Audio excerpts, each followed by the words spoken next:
él es uno de los grandes gestores de esta ley que contiene a la SUNEDU, esta nueva agrupación que, digamos, es encargada de ver que las universidades efectivamente den la educación que merecen nuestros jóvenes. Y esto es, digamos, el centro de esta censura a Jaime Saavedra. ¿Por qué? Porque hay muchos congresistas que no les gusta pues, que se metan en sus universidades y tienen ahí intereses creados y no los han esclarecido tampoco ayer en la votación, aunque se pidió que lo hicieran. Hay muchos congresistas que no les gusta pues, que se metan en las finanzas de sus universidades privadas, pero al interpelar al ministro también están buscando defender esto. ¿Usted considera que es así, general? Bueno, buenos días. Siempre he considerado ese punto de vista porque lo he vivido durante años. Cuando en el régimen pasado habían muchos congresistas que eran dueños de universidades y los lobbies eran frecuentes en el Congreso, los lobbies eran frecuentes en todo nivel. ¿A usted le costó mucho que esa ley pasara? Más de 2 años. Y con juicios que me hicieron, etcétera, como para distraerme del problema fundamental, que nuestro objetivo era sacar la ley. Ya habíamos sacado la ley de reforma magisterial, pero este era mucho un mayor... La ley universitaria, ¿se refiere usted? Claro, primero sacamos la ley de reforma magisterial, claro, que fue en diciembre del 2012, que juntamos la ley de la carrera pública magisterial que había sacado el gobierno aprista, y que era para nosotros, a nuestro entender, un poco injusta porque creaba 2 regímenes magisteriales diferentes. Y la ley del profesorado, que regía desde la época de Belaúnde, que estaban con 195.000 profesores. Pero sí fue positivo lo que empezó a hacer Chang, ¿no? Fue positivo. Chang comenzó todo el tema meritocrático. Eso estuvo muy bueno. De la época de Toledo. Y Chang se comió una serie de protestas de los sindicatos y resistió bien. Totalmente de acuerdo. Hay que dar la razón al que la tiene. Y eso fue una continuación de perfeccionar esa ley y sacar una sola ley que juntara los 2 sistemas. De ahí nosotros iniciamos con la ley de moratoria para impedir que se creen más universidades públicas o privadas. Y sacamos una ley de moratoria en diciembre del 2012, preparándonos para hacer la ley universitaria. Porque habían 44 proyectos de universidades adicionales. Con la ley de moratoria que impide que durante 5 años se puedan crear nuevas universidades o filiales, se cortó a esas 44 nuevos proyectos de universidades que yo le llamo chicha. Es decir, tendríamos ahora más de 200 universidades. Pero ya tenemos demasiadas, ¿no? ¿Cuántas tenemos? Nosotros ganamos, tenemos el récord mundial o sudamericano en universidades. Le ganamos a Brasil en número de, pero Brasil de universidades. Es enorme. En número de universidades por millón de habitantes. Yeah. Nosotros tenemos casi 4 universidades, 4.5 universidades por cada millón, y Brasil tiene 1 universidad por cada millón. Entonces te puedes imaginar, nosotros tenemos casi 5 veces más que Brasil. Entonces, este problema viene desde décadas, años pasados. ¿Usted recuerda si hay algunos congresistas que en ese entonces trataban de frenar la reforma universitaria, es decir, la creación de SUNEDU, exigir que las universidades brinden educación de calidad, que tengan infraestructura adecuada? ¿Quiénes son estos congresistas que aún permanecen en el Congreso? Me acuerdo era del congresista Elías Ábalos, que era dueño de la San Juan Bautista, ya no está ahora, pero está su hermano, que ha sido gerente general de la Universidad San Juan Bautista, también otro señor Elías Ábalos. El señor Joaquín Ramírez, de Alas Peruanas. Bueno, ya no está él, también es el hermano, sí, Ramírez. Está el señor Rosas, que estaba en el Fujimorismo, ahora está en Alianza para el Progreso, que también era representante de las universidades evangélicas. Teníamos a los Acuña, que trataba la señora, bueno, hijo, pero Acuña se ha mantenido al margen. Ahora ¿no? está... Pero Rosas sí votó en contra. Sí, Rosas nos... Pero además por el tema de la educación sexual, ¿no? Más que todo. No tanto eso, porque... O por las universidades evangélicas. ¿Y qué problema tienen las universidades evangélicas? No tienen ninguno, sino que él era promotor de universidades evangélicas, era promotor de universidades llamadas... ¿Y no cumplen con los requisitos nuevos? No, simplemente no quería ninguna intervención. Ajá. Porque acá el problema es de que la universidad se había autorregulado durante cientos de años. Sí, claro. Y no había dado resultados, la autorregulación no ha dado resultados. Y como la Constitución prevé que el Estado debe proteger la inversión en educación, salud, transporte, etcétera, y decían que también había de haber organismos reguladores como había OCITRAN para transportes, OCITEL, etcétera. Igual en salud también hay superintendencia, ¿por qué tampoco la universidad no podía tener una supervisión? Sobre todo si el Estado los exoneraba de tantos impuestos. Y esto era lo que no querían, fundamentalmente. Y por eso que la SUNEDO, para ellos, que no conocen exactamente el funcionamiento de la SUNEDO les es incómoda. ¿Por qué? La SUNEDO en este momento solamente exige un mínimo de calidad estándar para todas las universidades del Perú. Las que existan o las que vengan tienen que cumplir un estándar mínimo de calidad para que el estudiante no sea estafado, para que el padre de familia sepa que está pagando Claro, algo. y eso está bien, nadie puede estar en contra de eso, general. Es el piso Así mínimo. es, pero ya los apristas querían decir que las que existen que queden. Que queden y que no haya ninguna Pero eso evaluación. incluye a estas universidades chicha, como usted las llama. A todas. ¿Por qué? Porque, bueno, hay intereses fuertes. ¿Cuánto mueven las universidades privadas? Más de 17.000 millones de soles al año. Así que pero a costa de estafar a los jóvenes, porque ellos dan títulos a nombre de la nación. Entonces la nación tiene que decir, muy bien, usted va a dar título a nombre de la nación, vamos a asegurarnos de que ese título que usted le da a estos jóvenes sea un título que tenga validez. Totalmente de acuerdo. ¿Sabes por qué? Porque lo que tú dices es lo que nosotros inicialmente pensamos, que el título de la nación era un premio a la calidad. Que una universidad que da título a nombre de usted, mío, de toda la población, debía tener un respaldo de calidad que ameritara que tú le des, como es en otros países. El término nacional, por ejemplo, en Corea es fundamental. El que tiene el título nacional, me gané la copa. Igual nosotros, pues, en el proyecto original, pusimos que los títulos del nombre de la nación solamente lo debían dar a universidades que tenían acreditada su calidad. Si no, no. Si dentro de una universidad habían 30 facultades, y solamente 3 facultades tenían acreditada su calidad, solamente esas 3 facultades daban título a nombre de la nación. Y el resto daba su nombre al título a su propio nombre. Esto fue apoyado por la Católica, por la Pacífico, no había problemas. ¿Por qué? Porque las universidades tienen su nombre ya ganado. Entonces no nos interesaba dar su propio nombre. Como lo hace Estados Unidos. Estados Unidos no da nombre a la nación, da la Universidad de Harvard, da tanto, la Universidad de Punta de Illinois y se acabó.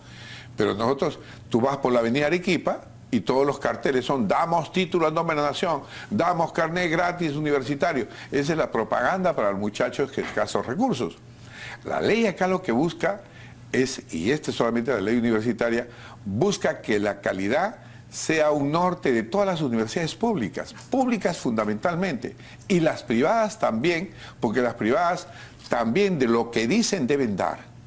Entonces tú no puedes tener una universidad pues que tenga cercos de cartón, cercos con cañas, etcétera, piso de tierra, sin baños, etcétera, o están encima de chifas, como he dicho, que muchos decían que exagera en general. Bueno, no, es real. Es real, lo tenemos publicado y con revista. No, y además, si se les exonera de impuestos a estas universidades, sí el Estado tiene el derecho a decir, muy bien, nosotros les estamos exonerando de impuestos para que ustedes con ese dinero reinviertan en infraestructura, para que tengan a los mejores profesores, para que garanticen la investigación, para que sus universidades brinden un espacio, ¿no?, intelectual para sus estudiantes, no para que se metan más plata al bolsillo. Van a ganar igual. Es un gran negocio el de las universidades.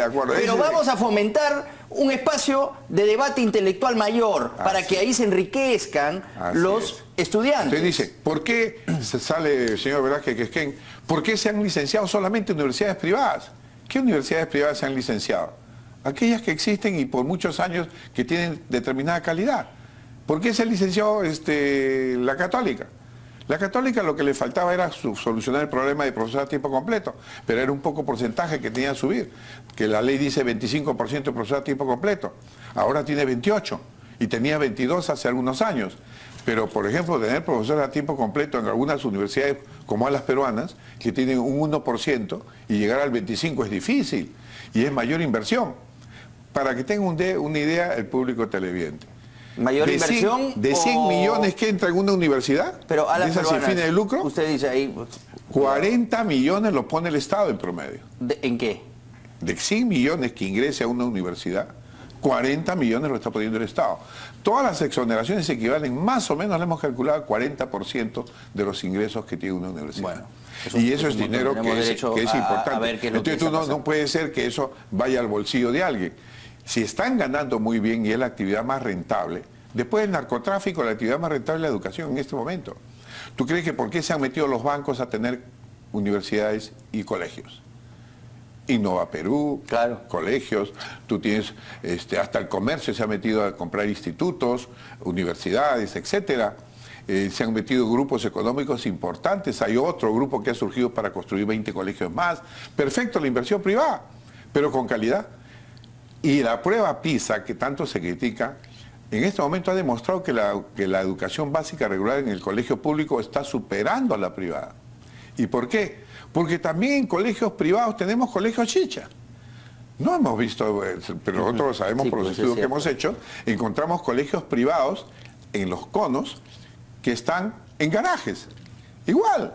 O sea, todo esto proliferó de tal manera que como no ha habido supervisión alguna y hay que la libertad y toda la de mercado, etcétera, ha hecho surgir colegios de esta naturaleza.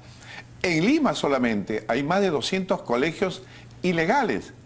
Es decir, funcionan sin licencia y dan títulos, sus certificados cuando salen del colegio, lo dan de otros colegios. Entonces tú tienes el colegio Virgen Milagrosa, estás estudiando tu hijo en Virgen Milagrosa. Bueno, los padres tampoco deberían permitir. Cuando llega al quinto y media le dan el título de otro colegio. Bueno, general, vamos al tema político.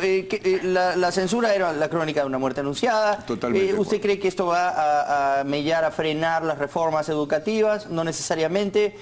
Usted ha dicho que no, digamos, rehusaría si es que hacen un llamado a una eventual que usted pueda ocupar el Ministerio de Educación. Ciertamente está siendo considerado por el presidente como una posibilidad, ¿no?, en esa cartera. ¿Usted qué nos tiene que decir al respecto? Decía que ayer no podía comentar mucho porque era poco elegante que usted hablase antes de que el ministro saliera. Bueno, el ministro ya está, digamos, censurado. ¿Qué nos tiene que decir de una posibilidad de que vaya usted al Ministerio de Educación? Primero, que las reformas educativas siempre han estado en riesgo, tanto en el legislativo como en el ejecutivo.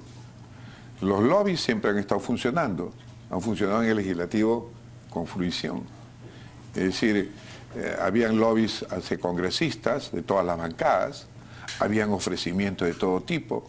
No olvidemos que se pagaba por curul vacía cuando estábamos discutiendo la ley universitaria. Es decir, buscaban congresistas que le ofrecían determinadas cosas, y lo que nos llegó la información, para que no asistieran. ¿A quiénes, perdón? Para que no fueran a los debates. ¿Pero a quiénes? ¿Se sabe a quiénes se les pagaba por curul vacía? Sí, se descubrió y está en investigación en la Fiscalía. ¿No puede usted hacer una precisión de quiénes eran los congresistas? En la Fiscalía hay o sea, se les pagaba a congresistas para que no fueran. Claro, se llamó la curul vacía. Y para después, frenar la reforma educativa. Y a otros para frenar, inclusive se detectó quién era el que entraba, con quién se reunió, qué ofrecieron. ¿Y eso, a mí me llamaron a la Fiscalía para dar un testimonio, ¿no? Pero había de todo eso, y yo también sufrí varios... O sea, hay muchos intereses. Varios juicios. Hay mucho... O sea, también me enjuiciaban por cualquier cosa. Entonces, hay muchos intereses. Hay muchos intereses. Hay grupos de poder, hay lobbies, etcétera. Pero tanto en el Ejecutivo, ¿está siendo considerado para poder ocupar el Ministerio de Educación? Es una posibilidad, a mí no me han dicho nada, simplemente es especulación, y yo agradezco a los que especulan con esto, pero el que tiene que decidir esto es el presidente de la República con su jefe de gabinete, ¿no? Acá lo único que hay que buscar es que las personas sean las más idóneas, en el sentido de no se dejarse influenciar por grupos de poder, ni que han estado negociando, por ejemplo, las universidades privadas, qué es lo que quieren. No quieren el licenciamiento. Quieren que el ministerio baje a la valla, o el Congreso baje la valla mínima que está exigiendo para las universidades. Y no quieren el licenciamiento temporal. Le cuento un caso. Cuando yo estaba visitando una universidad en el interior del país, me invitaron a ver su centro de cómputo. Muy bonito, moderno, parecía que todo estaba muy bien. 40 computadoras o 30, ya, bestial. Regresamos a Lima, pasaron 15 días y me llaman de esa misma universidad alumnos que pedían que regresara a la universidad para que vieran que ya las computadoras se la habían llevado. Es decir, solamente la habían prestado para el show. Para el show. Y así somos, desgraciadamente. Pero esto entonces la licencia, no, pero engañan, porque como con el producto que tú no... Pero fue entonces con Saavedra. Claro, pero eso es, digamos, es una costumbre nacional, el engaño. Entonces, bueno, pero entonces no lo podemos permitir, ¿no? Claro, entonces tú vas a universidades que dicen pues que tienen todo y no lo ponen para que tú lo veas, y después se lo llevan. Es lamentable. Pero usted no haría eso. ¿Qué vamos a hacer eso? Lo que son las autoridades, las autoridades de a lo esas que me refiero universidades. es que el mensaje que daría el presidente, que están pidiendo precisamente que sea un poco más fuerte, que sea... Usted Totalmente. mismo le ha reclamado que Sí, debió sí. ser un poco más duro con digamos, esta actitud del fujimorismo desde el Congreso. El mensaje del presidente, si lo pone usted en el Ministerio de Educación, sería contundente, ¿no?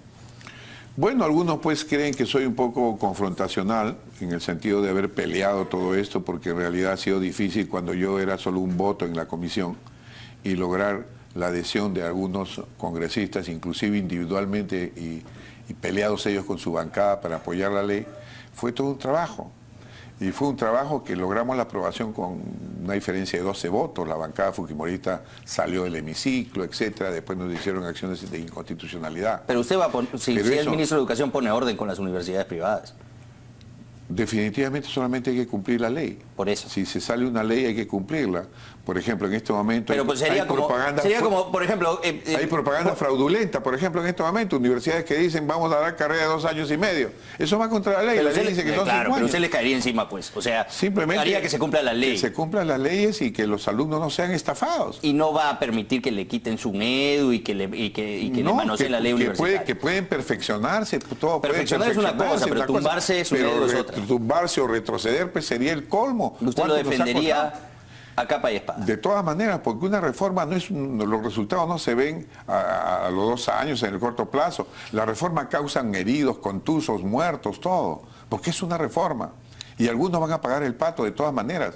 Aquellos que abusan con la calidad educativa, aquellos que abusan de los recursos que le da el Estado, van a pagar de todas maneras como ha sucedido en otros países. ¿Usted sería un general que defienda la reforma educativa? Bueno, hemos luchado por eso dentro de la comisión, hemos sacado todas las leyes de reforma. Nosotros hemos sacado la ley de reforma magisterial, hemos sacado la ley universitaria y la ley de institutos. Nos faltó la ley de la educación rural y todavía tenemos el programa de deporte. O sea que no es fácil una cartera como el Ministerio de Educación en el momento actual. Lo que sí debemos felicitar es de que en este momento estemos hablando de educación de calidad. Nunca en el país se había estado hablando de calidad. Nunca hemos visto una marcha de muchachos donde piden calidad educativa. Eso es sumamente importante porque nunca lo habíamos hecho de esa manera. No han pedido tal persona, no. Calidad educativa. Claro. Y eso es fundamental para el país. Eso está muy bien. El país no va a desarrollar, y debemos convencernos, no va a desarrollar si no tiene calidad educativa. La educación de calidad, por ejemplo, en Corea, contribuye con el 2.5% de su PBI, la educación de calidad. En el Perú, en esos cuadros internacionales que aparecen, la educación en el Perú jala el PBI hacia abajo. Es decir, si el Perú ha crecido 6%... Jala la política hacia abajo, general, la política a la baja. En el hemiciclo se nos cae el debate, por favor. La educación es imprescindible para el desarrollo pleno de un país. La educación es lo que nos va a hacer desarrollarnos plenamente como país. Pero, general, el congresista Mulder dijo en una de sus presentaciones que pueden traer a un ministro que sea mejor o un ministro que sea peor. O sea, peor, digamos, en el sentido de peor que Saavedra, porque va a defender más férreamente la ley universitaria, sería usted. ¿Usted cree que sería así? Imagínese lo que le ha dicho del Castillo a Mulder ayer. A ver. Le ha dicho francamente, le dice, pues, yo lo único que tengo en mi closet es ropa, yo no tengo guardadas universidades. Y eso lo pinta de cuerpo entero. ¿Y Mulder qué tiene en su closet? Universidades. Entonces eso se lo ha dicho del Castillo, no lo he dicho yo. La juventud aprista fue contra la ley Cotillo, por ejemplo. ¿Qué leyes? Entonces, ¿Qué universidades tiene Mulder tiene la en Universidad su closet? Garcilaso, tiene la Universidad Villarreal, me supongo que el Castillo debe saber otras universidades, pero de todas maneras, o sea, ¿usted esto considera demuestra que hay Mulder intereses. sí tiene intereses con universidades? Lo ha dicho del Castillo, no lo he dicho yo. Pero no ha precisado. Ayer lo ha precisado, lo ha tuiteado bien. Dice del Castillo, dice, porque no olvidemos que el Castillo se abstuvo en la votación. Sí, claro, y eso no le gustó a Mulder porque habían acordado por el closet. Pero él dice, entonces, yo no tengo universidades en mi closet, pero no dice qué universidades. No ¿Usted dice, le consta? no dice qué universidades, pero sí sabemos que él ha tenido, ha estado en universidades, ha tenido relaciones muy estrechas con algunas universidades. ¿Cuáles? Evidentemente la más aprista es la Universidad de Villarreal, que bueno, gracias a Dios ya tuvo su elección después de más de 2 años de aplicación de la ley, que se negaba a cumplir la ley, ya tiene. ¿Qué haría usted con esas universidades? Bueno, simplemente que no debe politizarse. La votación universal, lo positivo esta, que yo no creía inicialmente. No, pero de ser ministro, ¿qué haría usted con estas universidades apristas, por ejemplo? Para dar un mensaje político. No, simplemente mayor fiscalización, mayor transparencia en el uso de los recursos, porque no puede ser que las universidades públicas del país en los últimos 10 años hayan gastado el 57% de su presupuesto. Es decir, cuando el APRA dice, le falta plata que le dé el sector, no. Falta que gestionen mejor su uso de recursos. Falta que hagan mejor sus presupuestos por resultados o sus presupuestos por objetivos. Entonces las universidades, ¿qué cosa hacen? El presupuesto histórico, que se llama. Y por eso regresan plata todos los años. El control del uso de los recursos directamente recaudados. Hay universidades que superan. O sea, usted sí controlaría más. Tendría que supervisar a través de Contraloría, a través de los órganos de control. Pero no es posible que en las universidades públicas estén los órganos de control interno que sean nombrados por la propia universidad.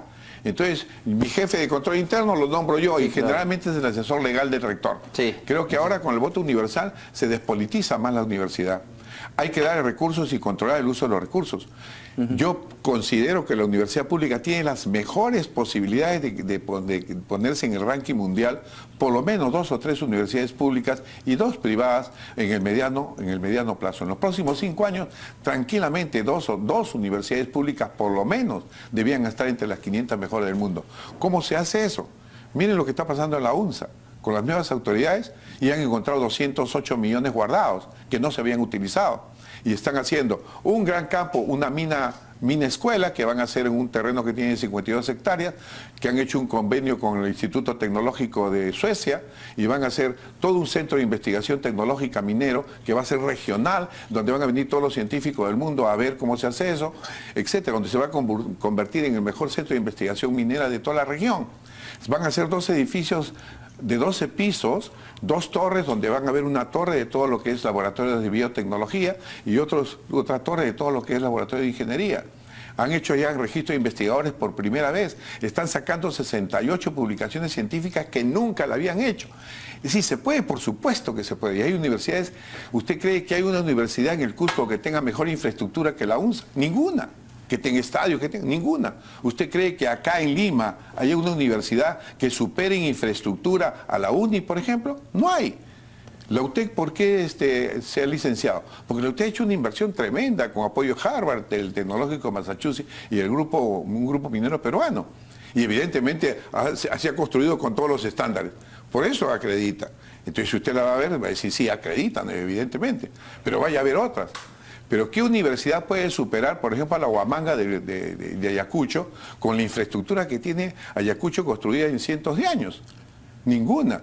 Hay que afinar las cosas, hay que mejorar la docencia, hay que llevarlos al grado de maestría. Para que tengan idea, 500 becas para maestría ha dado el Ministerio de Educación, porque la ley exige que tengan maestría en los próximos 5 años todos los profesores de las universidades. ¿La han utilizado todos? No. Hay profesores que no quieren agarrar las maestrías. Tienen temor porque ahora las maestrías se dan en universidades de prestigio. Y la exigencia es mucho mayor.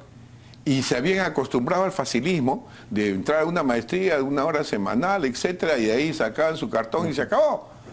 Pero no quieren hacer una maestría en la Católica, no quieren hacer una maestría en la Pacífico, en universidades exigentes. Entonces yo tengo esperanza de que el Perú, si dicen la prueba PISA, nos demoraremos 16, 17 años con expertos que han hablado para alcanzar los países industrializados. Yo creo serenidad y paciencia para ver los resultados. En 8 años se puede exigir que el Perú ya pase a formar parte de los países industrializados con mejores niveles educativos. Gracias, general, por haber estado aquí esta mañana hablando de estos temas tan importantes y bueno, veremos pues cómo se va desenvolviendo el tema del Ministerio de Educación. Mucha suerte y conversaremos más seguramente. Gracias.